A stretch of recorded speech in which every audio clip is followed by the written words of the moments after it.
बिस्मिल्लाहिर्रहमानिर्रहीम अस्सलाम वालेकुम डियर स्टूडेंट्स। आज के हमारे इस लेक्चर में हमने एक्सरसाइज 5.2 फर्स्ट ईयर मैथमेटिक्स का हमारे पास मिसलेनियस सीरीज वाले चैप्टर में से क्वेश्चन नंबर 3 है। आसान और सिंपल अल्फाज में इसको सॉल्व करेंगे। फिर से हमने सबसे पहले काम क्या करना है, ये जो हमारे पास एक सीरीज दिया गया है, जो क्वेश्चन है, इसमें से हमने अर्थमेटिक पार्ट और ज्योमेट्रिक पार्ट दोनों पार्ट्स अलग अलग कर लेने हैं ताकि हमारे लिए आसानी हो। तो सबसे पहला स्टेप हमारे पास यही होता है। ठीक, यहाँ पर हम सबसे पहले लिख लेते हैं रफ वर्क।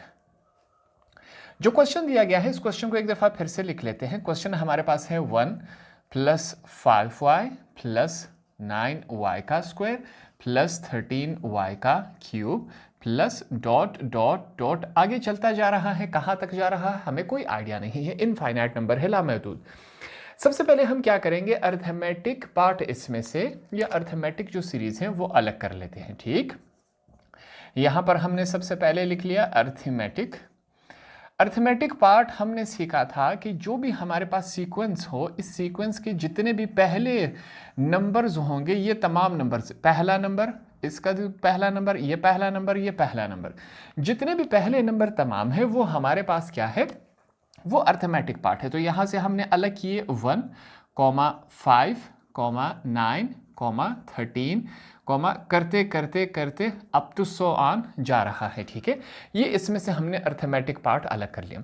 अर्थमेटिक पार्ट अलग करने के बाद यहाँ पर हम लिखेंगे हेयर, इसमें से कुछ वैल्यूज निकाल लेते हैं। हमारे पास जो पहली वैल्यू है, हमने कहा था ए, पहली वैल्यू को हमेशा एज अ हम ए लेते हैं। उसके बाद हम डिफरेंस लेंगे। डिफरेंस का मतलब ये है कि इन दोनों दो वैल्यूज के बीच में डिफरेंस क्या आ रहा है, वो हमेशा सेम ही आएगा। अब हम चेक करेंगे। इसके लेने का प्रोसेस ये था कि पहले बड़ी वैल्यू, उसके बाद छोटी वैल्यू लिखी जाएगी और माइनस करवा लिया जाएगा। हमने कर लिया। इन दोनों का डिफरेंस चेक करेंगे। थ्रू आउट डिफरेंस हमारा सेम आना चाहिए, बड़ी वैल्यू को पहले, छोटी वैल्यू को बाद में। तो ये हमारे पास 4 है डिफरेंस। इसी तरह अगर 13 - 9 का चेक किया जाए तो हमारे पास वही 4 आ रहा है। तो दैट मीन्स हमारे पास जो d है, d की वैल्यू हमेशा हमारे पास क्या आ रही है, वो 4 ही आ रही है। ये हमने लिख लिया। ठीक है, यहां पर हमने इसको चेक किया। इसके बाद यहाँ पर हमने n टर्म इसका निकाल लेना है। हमें मालूम है n टर्म को फाइंड आउट करने का फार्मूला क्या था, हमने कहा था an = a + n - 1। यहाँ पर क्या है, d है। अब यहाँ पर a की भी वैल्यू है और d की भी वैल्यू है। a और d वैल्यू उठा के इसमें हम पुटअप कर लेते हैं। देखते हैं ये किस फॉर्म में बनता है। हमारे पास an = a की जगह उसकी वैल्यू प्लस n की वैल्यू नहीं है, -1 लिखेंगे। d की वैल्यू हमने फाइंड आउट कर ली जो कि 4 है। इसको सॉल्व करेंगे अगर, तो हमारे पास ये किस फॉर्म में बनेगा, an = 1, 4 इस ब्रैकेट के साथ मल्टीप्लाई होगा, प्लस 4 × n, 4n ही आता है, -4 1 = 4। ये इस कंडीशन में आया। और an = यहाँ पर सबसे पहले हम 4n को लिख लेते हैं। -4 में से अगर 1 कैंसिल हो जाए तो हमारे पास -3 रह जाता है। तो यहाँ पर हमने क्या किया, जो पहला पार्ट है हमारे पास अर्थमेटिक पार्ट, इसमें से हमने 3 वैल्यूज़ निकाली। इसको मैं अंडरलाइन कर लेता हूँ ताकि इसको हमने आगे जाके इस्तेमाल करना है। ये पहली वैल्यू हो गई। इसी के साथ हमने d को फाइंड आउट किया था और a की वैल्यू हमने फाइंड आउट की। ये 3 वैल्यूज़ हमने निकाली। कहाँ से निकाली हमने, अर्थमेटिक पार्ट में से हमने निकाली। हमने सीखा था कि इसी के साथ हमारे पास क्या है, जियोमेट्रिक पार्ट भी है। यहां पर हम लिख लेते हैं ज्योमेट्रिक पार्ट। जो हमारे पास यही सीक्वेंस दिया गया है, इसका जो सेकंड पार्ट है वो हमारे पास क्या होगा, ज्योमेट्रिक पार्ट होगा। जैसे कि यहाँ पर हम निशान लगा रहे थे, ये y, ये इसका सेकंड पार्ट, ये सेकंड पार्ट, इस तरह चलते जाए। तो यहाँ पर सबसे पहले हम इसके साथ 1 भी लिखेंगे। ठीक, 1 दोनों के साथ है। यहाँ पर फिर हमारे पास क्या है, y, y2, y3। इसी तरह ये नंबर आगे चलता जा रहा है। कहाँ तक जा रहा है हमें कोई आइडिया नहीं है। तो यहाँ पर हम इसको y1 लिख लेते हैं। ये बात क्लियर हो गई। हमारे पास ये हो गया। इन तमाम वैल्यूज़ को देखकर अगर हम सीखें, यहाँ पर कुछ नहीं था तो मैथमेटिक्स में जहाँ पर कुछ नहीं तो वहाँ हम समझते हैं 1 है। ये इस वजह से मैंने लगा ताकि ये सीक्वेंस हमें मालूम हो, 1 2 3। तो दैट मीन्स जितना हम y आगे लेके जाएंगे, y की एक एक वैल्यू इसमें हर एक में 1 1 ऐड होता जा रहा है। ठीक है, 1 में 1 ऐड करें 2 हो जाता है, 2 में 1 ऐड करें 3 हो जाएगा, 3 में 1 ऐड करें 4, फिर 5, फिर y6, y7, इस तरह ये चलता जाएगा। तो ये सीक्वेंस हमें अंदाज़ा हो गया। तो यहाँ पर हम लिख लेते हैं जो हमारे पास यहाँ पर इन तमाम की बेसिस y है कि नहीं है, बिल्कुल है, y है। ये जो पावर है कहाँ तक जा रही है इसका हमें कोई आइडिया नहीं, क्योंकि यहाँ पर डॉट डॉट डॉट है, एंड का हमें कोई आइडिया नहीं है। ठीक, जब एंड का आइडिया नहीं होगा तो यहाँ पर हम लिख लेते हैं इसकी पावर n नंबर्स है। जहाँ पर हमें मालूम नहीं हो उसकी जगह मैथमेटिक्स में हम n यूज़ करते हैं। साथ में यहाँ पर मैं +1 लिख लेता हूँ। ये +1 कहाँ से आया, हर एक y में 1 ऐड होता जा रहा है तो पावर बनती जा रही है, इस वजह से ये मैंने +1 इसके साथ लिख लिया। तो यहाँ पर हमने ये जो क्वेश्चन दिया गया था इसमें से अर्थमेटिक पार्ट भी अलग कर दिया, ज्योमेट्रिक पार्ट भी हमने इसमें से अलग कर लिया। सबसे पहले यही हम लिख लेते हैं।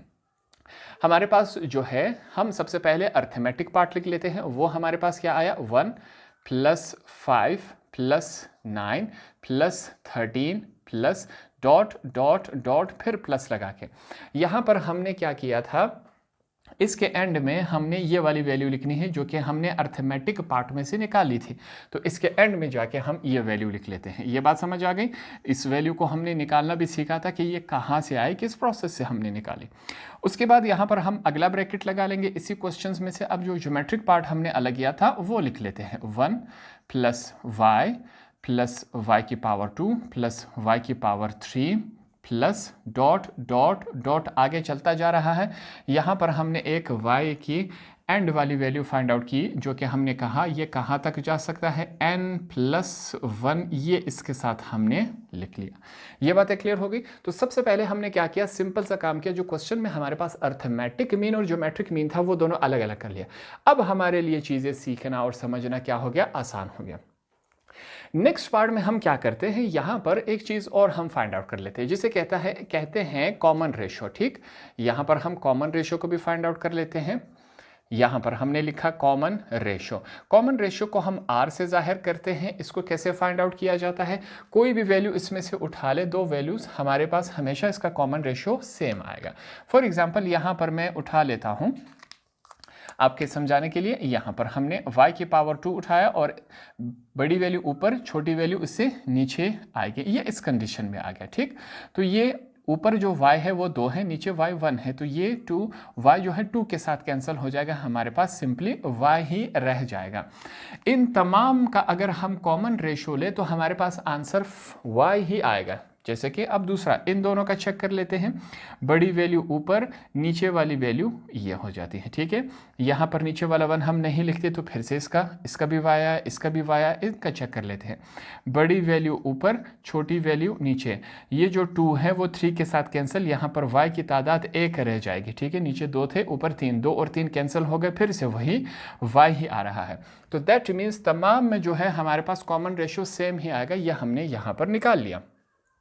कॉमन रेशो हमारे पास क्या आया, y आया। ये बात हमने याद रखनी है। हमारे पास अब r की जो वैल्यू है वो y आ गई।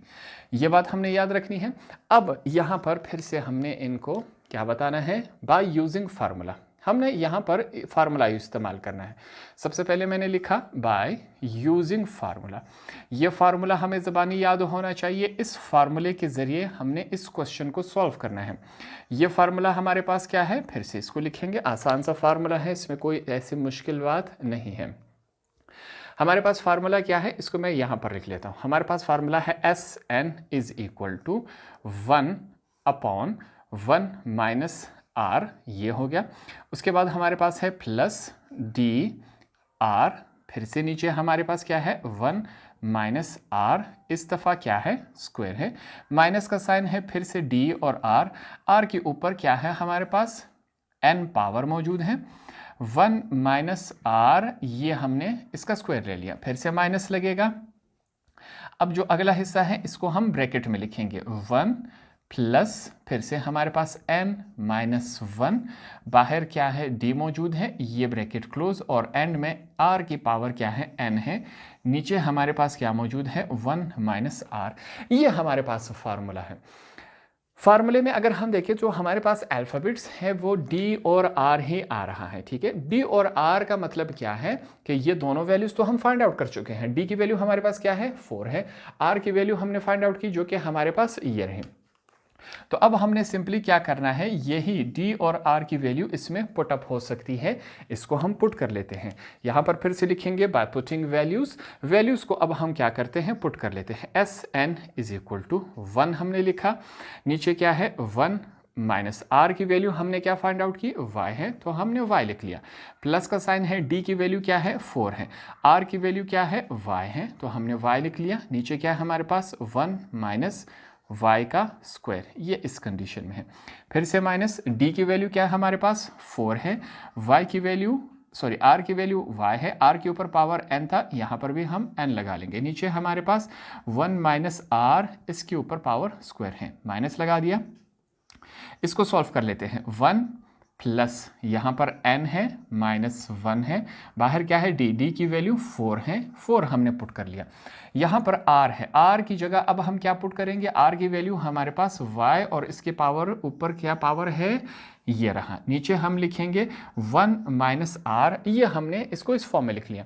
तो तमाम वैल्यूज़ उठा के जब फार्मूले में पुट करेंगे तो फार्मूला यहाँ से इस कंडीशन में कन्वर्ट हो जाएगा। सबसे सिंपल और आसान काम किया, अभी तक हमने कोई मुश्किल काम नहीं किया। अगले स्टेप में हम क्या कर लेते हैं, ये जो ब्रैकेट वाला हिस्सा है ये सॉल्व हो रहा है, पहले इसको सॉल्व कर लेते हैं। जैसे कि ये 4 जो है इस ब्रैकेट के साथ मल्टीप्लाई हो रहा है तो यही काम कर लेते हैं। हम लिखेंगे S N is equal to 1, हमारे पास क्या है 1 माइनस वाई, ये हमने लिख लिया, फिर से प्लस यहाँ पर है 4y, ये हमने लिख लिया, नीचे y 1 माइनस वाई, ठीक, स्क्वायर है, माइनस फिर से 4 हमने लिखा, y के ऊपर पावर n है और नीचे हमारे पास 1 माइनस इसकी जगह हमने वैल्यू पुट नहीं की, ये हमने यहाँ पर इसकी वैल्यू पुट कर दी, तो ये हमारे पास इस कंडीशन में आ गया, ठीक, इसकी करेक्शन कर ले, ये वैल्यू हमने पुट अप नहीं की। आगे माइनस है हमारे पास, फिर से ब्रैकेट वाला हिस्सा सॉल्व कर लेते हैं। 1 प्लस वैल्यू है 4 मल्टीप्लाई बाय n, हमारे पास 4n ही होता है, plus minus minus 4 multiply by 1 4 होता है, तो ये इस कंडीशन में आ गया। यहाँ पर क्या है, y की पावर क्या है n है, नीचे हमारे पास इसकी जगह भी हमने इसकी वैल्यू पुट अप नहीं की, ये दोनों करेक्शन कर ले, ठीक हो गया, इसकी वैल्यू हम यहाँ पर पुट अप कर लेते हैं। तो ये क्वेश्चन कुछ हमारे पास इस कंडीशन में आ गया। आगे अगले स्टेप में फिर से हम क्या करेंगे, ये 4 और 1 आपस में कैंसिल हो सकते हैं तो इसको हम कैंसिल करवा लेते हैं। तो हमारे पास ये कुछ कंडीशन तरतीब में आ जाएगा ये क्वेश्चन, उसके बाद इसको सॉल्व करना थोड़ा सा आसान रहेगा। सबसे पहले हम लिख लेते हैं 1 माइनस वाई, फिर प्लस लिखेंगे 4y, नीचे हमारे पास क्या है 1 माइनस होल का स्क्वायर है, फिर माइनस लगा देंगे, हमारे पास क्या है 4y की पावर n, नीचे हमारे पास 1 माइनस वाई होल का स्क्वायर। यहाँ पर अब इसको सॉल्व कर लेते हैं। सबसे पहले हम 4n को लिख लेते हैं, हमने 4n को लिख लिया, माइनस 4 में से 1 कैंसिल हो गए तो माइनस 3 रह गया, क्या नहीं, बिल्कुल रह गया, y की पावर n, नीचे हमारे पास 1 माइनस वाई। ये क्वेश्चन कुछ इस कंडीशन में तब्दील हो चुका है। यहाँ पर अगर हम चेक करें, जो हमारे पास डिनोमिनेटर है, नीचे वाला हिस्सा है, ये तकरीबन सेम है, तमाम के नीचे हमारे पास क्या आ रहा है 1 माइनस वाई आ रहा है, मगर यहाँ पर प्रॉब्लम यह है कि यहाँ पर 2 जगह स्क्वायर मौजूद है और 2 जगह स्क्वायर मौजूद नहीं है। तो अब हम क्या कर सकते हैं, इसको एज अ एलसीएम हम चूज़ नहीं कर सकते, हमारे लिए यहाँ पर प्रॉब्लम है। हम क्या करेंगे, इस मसले का हल निकालेंगे। हमें क्या करना चाहिए, इन दोनों को भी स्क्वायर में कन्वर्ट करवाना चाहिए। तो अगला स्टेप हमारा यही है, जब ये दोनों भी स्क्वायर में एज अ होल स्क्वायर में कन्वर्ट हो जाएंगे तो नीचे तमाम का तमाम एक जैसा रहेगा, फिर हम एक ही दफ़ा हम 1 minus Y as a whole square ले लेंगे, हमारे लिए और चीज़ें सिंप्लीफाई हो जाएगी, आसान हो जाएगी। तो अब हमें क्या करना चाहिए, हम क्या करेंगे 1 माइनस वाई को यहाँ पर मल्टीप्लाई, ऊपर और नीचे दोनों मल्टीप्लाई करवाएंगे, सिर्फ इस पार्ट में और इस पार्ट में, ये काम हम करेंगे, ठीक है। 1 माइनस वाई को यहाँ सिर्फ इन दोनों हिस्सों में, ठीक, इन दोनों हिस्सों में ऊपर टॉप और बॉटम में सिंपली इसको हमने मल्टीप्लाई करवाना है। साथ में रेफरेंस में आप ये लिख सकते हैं ताकि जब एग्जाम में इस क्वेश्चन को चेक किया जाएगा उसको समझ आ सके कि आपने कौन सा स्टेप किया हुआ है, ये चीज़ लिखना लाजमी है। तो आप इंग्लिश में लिख सकते हैं, यहाँ पर हम लिखेंगे इसी के साथ रेफरेंस देके लिखेंगे, हम लिखेंगे मल्टीप्लाइंग, क्या मल्टीप्लाई करवा रहे हैं हम, multiplying 1 minus Y on top and bottom, top and bottom दोनों, ऊपर और नीचे दोनों जगह हम क्या करवा रहे हैं, मल्टीप्लाई करवा रहे हैं। यहां पर ये बात याद रखनी है, इन दोनों के साथ नहीं करवाना। क्यों नहीं करवाना, ये पहले से स्क्वायर में मौजूद है तो इनके साथ हम नहीं करवाएंगे। जिनके पास स्क्वायर नहीं है उन्हीं के साथ सिर्फ हम करवाएंगे, ताकि ये चारों के चारों 1 माइनस वाई स्क्वायर में कन्वर्ट हो सके। ये काम इस वजह से कर रहे हैं। तो यहां पर ट्राई करते हैं। सबसे पहले हमारे पास क्या रहा है, S N is equal to, ऊपर 1 लिखेंगे, 1 के साथ मल्टीप्लाई होगा y 1 माइनस वाई, नीचे क्या है 1 माइनस वाई पहले से मौजूद है, और नीचे भी हम इसको मल्टीप्लाई करवाएंगे। ये हमने करवा लिया, प्लस फिर हमारे पास क्या है, ये वाली वैल्यू को हम सेम एज इट इज़ लिखेंगे। इसमें कोई चेंजेस हमारे पास नहीं है, क्योंकि ये पहले से हमारे पास स्क्वायर में मौजूद है। आगे फिर से हमारे पास माइनस 4y, इसके ऊपर पावर क्या है, n है। यहाँ पर 1 माइनस वाई का होल स्क्वायर, इसको भी छेड़ने की ज़रूरत नहीं है, माइनस यहाँ पर चेक करें 4n माइनस 3yn पहले से मौजूद है। इसके साथ अब हमने 1 माइनस वाई को मल्टीप्लाई करवाना है, और नीचे भी 1 माइनस वाई पहले से मौजूद है, और 1 माइनस वाई को हम और इसके साथ मल्टीप्लाई करवा दें, तब जाके ये इस कंडीशन में बन जाता है। यहां तक चीजें क्लियर हो गई। सिंपली इनको मल्टीप्लाई करवा लेते हैं। हमारे पास ये किस फॉर्म में बनेगा, यहां पर मैं लिख लेता हूं S N is equal to 1, इसके साथ मल्टीप्लाई होगा तो हमारे पास यही value same as it is आ जाएगी। वैल्यू क्या बनेगी हमारे पास, 1 माइनस वाई, ऊपर ये रहेगी, नीचे हमारे पास ये 2 दफ़ा है तो हम 1 माइनस वाई होल का स्क्वायर लिख सकते हैं। बिल्कुल हम लिख सकते हैं, इसको हमने इस कंडीशन में कन्वर्ट करवा लिया। फिर से प्लस, यहाँ पर जो वैल्यू है उसको फिर से उसी तरह लिखा जाएगा, क्योंकि इसको हमने नहीं छेड़ना। ये हमने लिख लिया। फिर माइनस लिखेंगे 4yn, ये हमने लिख लिया। 1 माइनस वाई होल का स्क्वायर, ये हमने लिख लिया। ठीक, ये दोनों मल्टीप्लाई नहीं हो सकते, तो इनको हमने क्या करवाना है, मल्टीप्लाई नहीं करवाना। मैं इनको लिख लेता हूँ, थोड़ा सा इनकी तरतीब हम बराबर कर लेते हैं। 1 माइनस वाई और वाई एन को एंड में ले जाते हैं। यहाँ पर हमारे पास 1 माइनस वाई 2 दफ़ा था, इसको हम स्क्वायर में लिख सकते हैं। तो इसको हमने सॉल्व किया, ये इस कंडीशन में, लास्ट पार्ट को हमने इस कंडीशन में कन्वर्ट करवा दिया। अब हमारे लिए नीचे तमाम वैल्यूज़ एक जैसी हैं। जब एक जैसी आ गई तमाम वैल्यूज़ नीचे, तो अब हम क्या कर सकते हैं, इनको एक ही दफ़ा लिख सकते हैं। हमारे लिए चीज़ें और आसान हो जाएगी, सिंप्लीफाई हम कर सकते हैं। जैसे कि यहाँ पर मैं लिख लेता हूँ, अब मैं नीचे क्या ले सकता हूँ, 1 माइनस वाई होल का स्क्वायर मैं लिख सकता हूँ। ठीक है, ऊपर वाली तमाम वैल्यूज़, या इसको आप एलसीएम के तर्ज पे भी ले सकते हैं। इन तमाम का एलसीएम 1 माइनस वाई का स्क्वायर आया। 1 माइनस स्क्वायर का टेबल कहाँ तक पढ़े किया जाए, 1 तक, तमाम 1 तक पढ़ेंगे। 1 ऊपर वाले के साथ मल्टीप्लाई होगा तो वही वैल्यू ही आ जाएगी। इस वजह से हम तमाम ऊपर वाला जो हिस्सा है वो उसी तरह आ जाएगा। 1 माइनस वाई, फिर प्लस है हमारे पास 4y है, ये हमने लिखा। फिर माइनस, ये हमने माइनस लिखा, 4y, उसके ऊपर पावर n है। फिर ये वाला हिस्सा है हमारे पास, इसको हम लिखेंगे 4n माइनस 3। फिर से हमारे पास आगे क्या है, 1 माइनस वाई, ये हमने लिखा, और y की पावर n। ये कुछ कंडीशन इस फॉर्म में तब्दील हो गई। अब यहाँ पर हमने थोड़ा सा और इसको सिंप्लीफाई कर लिया। यहाँ पर जो नीचे वाला है एलसीएम हमने ले लिया। एलसीएम तमाम ही एक जैसे हैं, तो 1 के टेबल से तमाम कटेगा। 1 को ऊपर वाले तमाम के साथ मल्टीप्लाई करवाएंगे तो वही पोजीशन रह जाती है। यहाँ पर एक कैंसिलेशन हो रही है, जैसे कि ये दोनों y है तो ये कैंसिल हो सकता है। 4y में से एक y कैंसिल करवा ले तो 3y रह जाता है। यहाँ पर हम यही लिखेंगे, S N is equal to, यहाँ पर क्या रह गया हमारे पास, पहले 1 था, इन दोनों को कैंसिल करवाया तो हमारे पास प्लस 3y रह गया। माइनस का साइन है, इस माइनस के साइन के बाद बकाया वैल्यू को हम अलग कर लेते हैं। क्यों अलग करेंगे, यहाँ पर अभी इसको हम समझेंगे।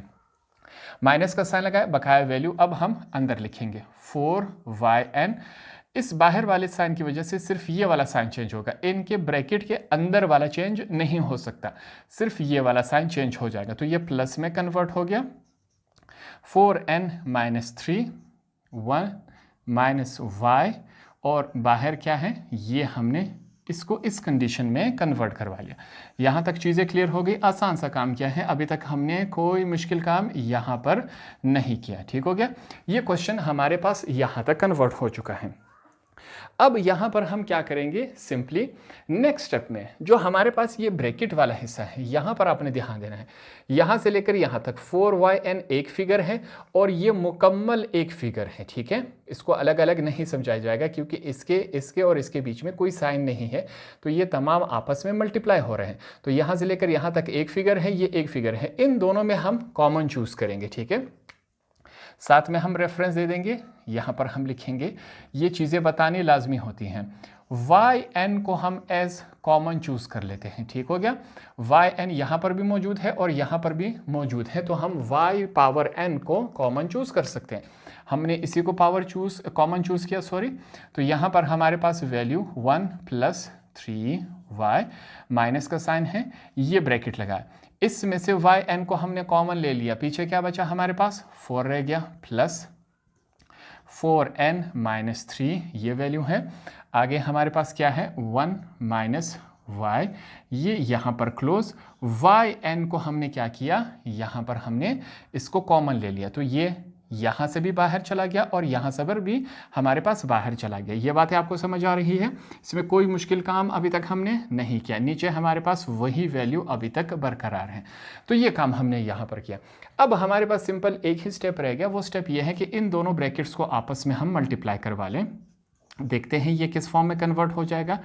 1 + 3y माइनस हमने लिखा, अब 4 को लिखेंगे 4 + 4n जब 1 के साथ मल्टीप्लाई होगा तो 4n ही आएगा, प्लस माइनस माइनस 4n जब y के साथ मल्टीप्लाई होगा तो 4ny ही आएगा, minus plus minus 3 1 jar 3, minus minus plus हो जाता है, 3y के साथ मल्टीप्लाई होगा तो ये इस कंडीशन में आएगा। yn को हमने बाहर चूज इसलिए किया क्योंकि इसको हमने एज अ कॉमन लिया था, इस वजह से ये बाहर चला गया। हमारे पास नीचे क्या है 1 - y होल का स्क्वायर, ये इस कंडीशन में आ गया। यहाँ पर एक कैंसिलेशन हो रही है, वो हम कर लेते हैं। जैसे कि क्या हो रहा है, ये जो 4 है इस -3 के साथ कैंसिल हो सकता है। जो सेम वैल्यूज़ है, लाइक एक जैसी वैल्यूज़ है, वही ही कैंसिल हो सकती हैं, किसी और को हम नहीं छेड़ सकते। तो यहाँ पर Sn = फाइनल वैल्यूज़ देखते हैं हमारे पास 1 + 3y माइनस लिखेंगे, फिर से इस ब्रैकेट को हम छोटा भी अब लिख सकते हैं, हमने छोटा ब्रैकेट कर दिया। 4 में से 3 कैंसिल हो गए तो हमारे पास 1 ही रह जाता है। 1 + 4n - 4ny और लास्ट में हमारे पास क्या है +3y, ये ब्रैकेट हो गया। बाहर हमारे पास y की पावर n है, नीचे हमारे पास वैल्यू क्या है, नीचे वाली वैल्यू 1 - y होल का स्क्वायर। ये क्वेश्चन इससे आगे सॉल्व नहीं हो सकता, इससे और सिंप्लीफाई नहीं हो सकता। तो यही हमारा क्या हुआ, आंसर हुआ। इस क्वेश्चन में हमारे पास कोई टेक्निकल, कोई मुश्किल काम नहीं था। जो भी हमने सीखा आसान अल्फाज में सीखा, मुश्किल अल्फाज से नहीं सीखा। पूरा पैटर्न मेथड हमने यहाँ पर बताया, एक एक चीज़ हमने सीखी कि ये किस तरह हुआ, कैसे आया हमारे पास। होप आपको ये वाला क्वेश्चन भी आसानी से समझ आ गया होगा।